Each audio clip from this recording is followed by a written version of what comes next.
Hello, I'm the Black Rabbit X, and today's lesson on this guitar that my friend kind of gave me. He just never tried to pick it up. I'm kind of hoping I don't see him again, so I can just keep it. Anyway, it's kind of a piece of crap. I mean, it's not terrible. It's good enough. It's my favorite thing to say. Um, that started my girlfriend and I were looking through yearbook pictures of her cousin's uh, classmates, and um, you know whether or not they were attractive, we were saying whether or not we thought we were attracted to them. And there was one that came up, and I said, "Good enough," and she said, "Good enough for what?" I said, "Good enough to fuck," and she got pretty upset. But now it's kind of a joke. I say good enough, and now she just rolls her eyes. Anyway, to the lesson, to the guitar. Okay, so two-hand tapping. There have been lots of lessons on two-hand tapping online, I think. So I thought I would just throw another one right in there. So something pretty important to two-hand tapping that you don't see a lot actually is the hammer-on from nowhere technique.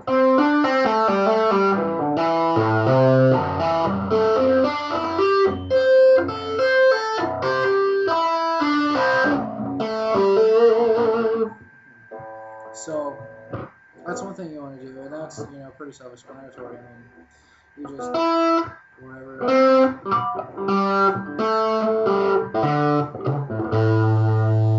Now, I was doing this because it makes a lot of noise if I leave my hand off.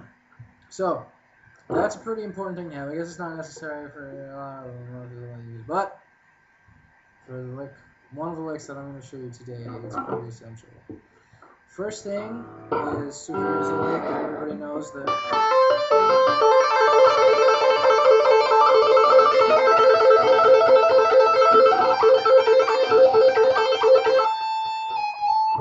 So, what was I doing there? Well, I was taking this hand right here, my right hand, see this one?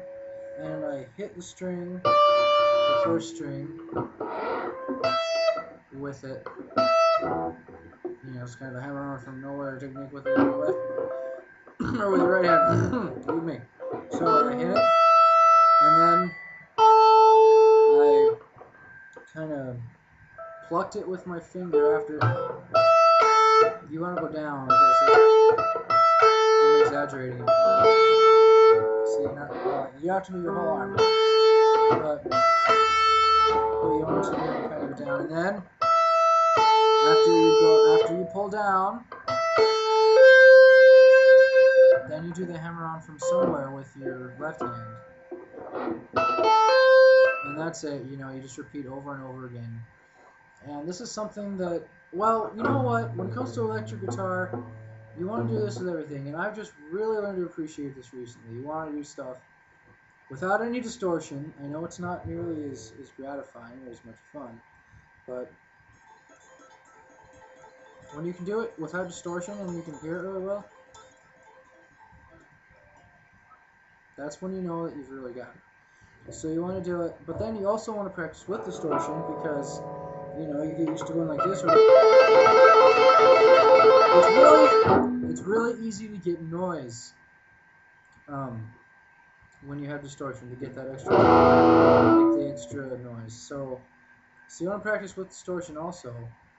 And then, I don't want to get up and turn down my amp, but you also want to practice clean with your amp on.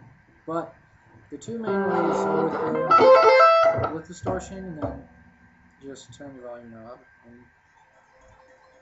and there you go. And those are the two ways to do it. So I'm at the 5th fret. This is the first shape that I think most guitar players don't really start to get into scales. A minor pentatonic. Yeah.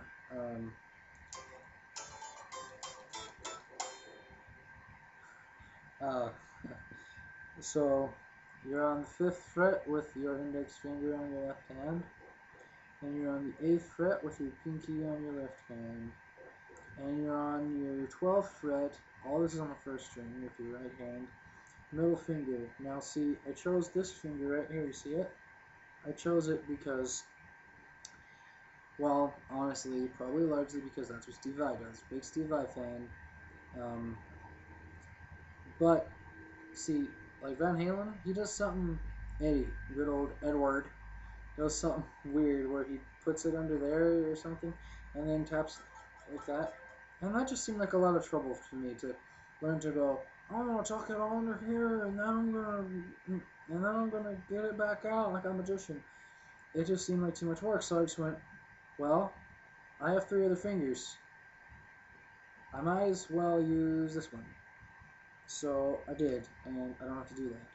But you know, you can't really do the 4-finger. I mean, I can't even do the 4-finger tap stuff. But another cool thing to do with tapping that, once again, I kind of copied from Steve Vai. Can't let you know my secret identity, my mask falling off. So another thing that I learned from listening to Steve Vai was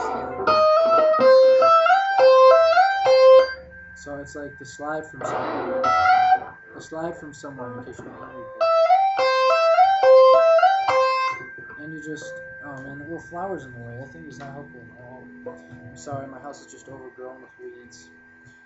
Because I live in a forest in a house. So let me just move it somewhere where you can see it easier. There, so the hammer from nowhere, and then you just slide it, you know, just like you would with your left hand, just do it here.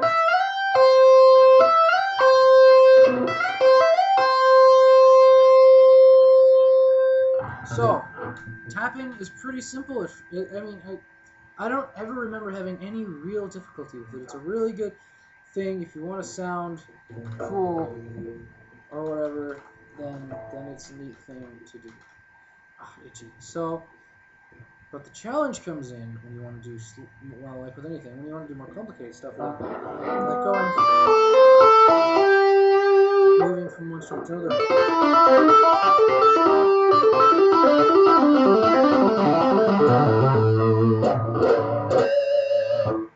Or if you're doing your position shifting, you know. But we can get into that in the next lesson. This one is just about the...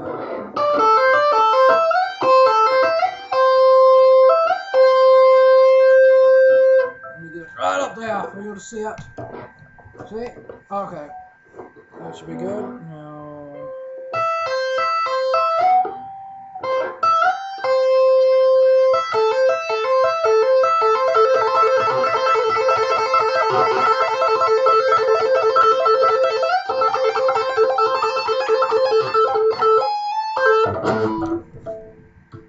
And there you go. That has been an intro to two-hand tapping. I am your host, the Black Rabbit X. I hope you have enjoyed the video. Thank you for watching. And I'll go into the